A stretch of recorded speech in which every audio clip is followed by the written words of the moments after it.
नमस्कार. मराठी अपडेट गुरु या यूट्यूब चॅनलवर मी ओमकार सर्वांचं हार्दिक स्वागत करतो. बीएड कॅप प्रोसेस संदर्भात अगदी कॉलेज ॲडमिशन मेपर्यंत खात्रीशीर माहिती आपल्या चॅनलवरती दिली जाते.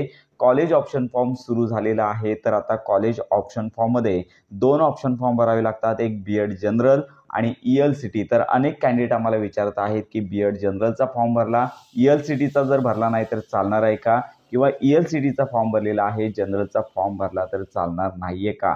तर अशा अनेक प्रश्न कॅन्डिडेट विचारत आहेत आणि तर आपण या संदर्भात त्यांना माहिती देतच आहोत.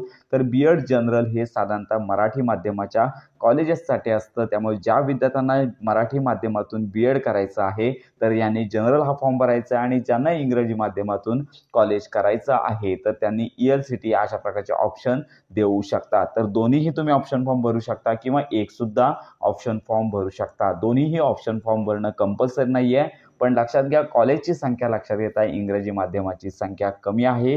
त्यामुळे जे विद्यार्थी इंग्लिश मीडियमसाठी अर्ज करू इच्छितात तर यांनी कॉलेज पाहूनच ऑप्शन फॉर्म भरायचा आहे. जर कॉलेजेस इंग्रजी माध्यमाचे कमी असतील तर त्यांनी ELCTचा ऑप्शन सोडून जनरलचा ऑप्शन देखील घेणं गरजेचं आहे. त्यामध्ये अनेक विद्यार्थ्यांचा प्रश्न होता की आम्हाला इंग्रजीतून बीएड करायचं आहे तर आम्हाला करता येणार आहे का, इंग्रजी मीडियमचे कॉलेजेस कमी आहेत.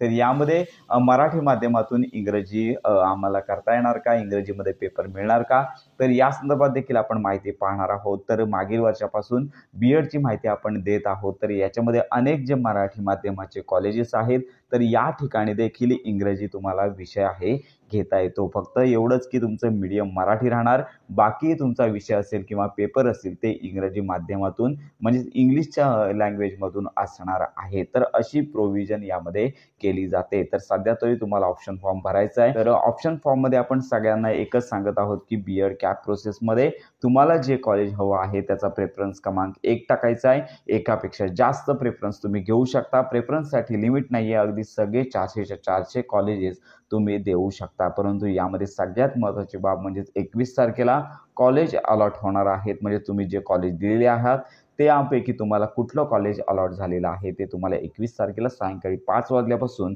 कळणार आहे. तर यामध्ये सगळ्यात महत्त्वाची बाब म्हणजे CETचा रूलच आहे.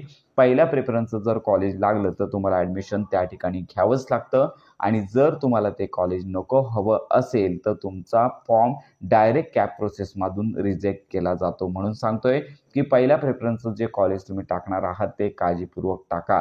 जर दुसऱ्या प्रेफरन्सचं कॉलेज लागलं किंवा तिसऱ्या लागलं तर काहीच घाबरायची गरज नाही आहे. तुम्ही बेटरमेंट हा ऑप्शन घेऊ शकता. म्हणजेच ते कॉलेज तुम्ही होल्डवर ठेवून पुढच्या राऊंडसाठी उतरू शकता. आवश्यक ते म्हणजे जे हवं आहे ते कॉलेज जर मिळालं नाही आहे तर तुम्ही हे 2 आणि 3 किंवा इतर क्रमांकांचे कॉलेज वेटिंगसाठी ठेवू शकता. पण पहिल्या प्रेफरन्सचं कॉलेज लागलं तर CETचा नियमच आहे की तुम्हाला घ्यावं लागतं. तर अशा प्रकारे ही प्रोसेस आहे.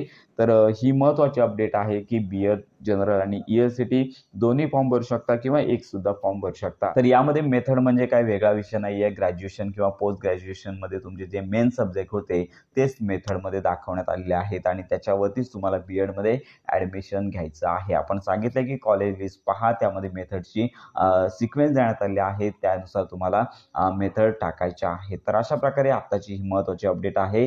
ELCTचा फॉर्म जसा जनरलचा आहे तसाच तुम्हाला भरायचा आहे. तर ही महत्त्वाची अपडेट सर्वांपर्यंत नक्की शेअर करा. बीएड कॅप प्रोसेस संदर्भात जर काय तुमच्या शंका असतील तर व्हिडिओच्या कमेंट बॉक्समध्ये नक्की कळवा. आपले व्हॉट्सअप ग्रुप, टेलिग्राम चॅनल येथे देखील तुम्ही प्रश्न विचारू शकता. तर अशा प्रकारे बीएड कॅप प्रोसेस संदर्भात खात्रीशीर माहिती करता आपल्या मराठी अपडेट गुरु या यूट्यूब चॅनलच्या कनेक्टमध्ये राहा.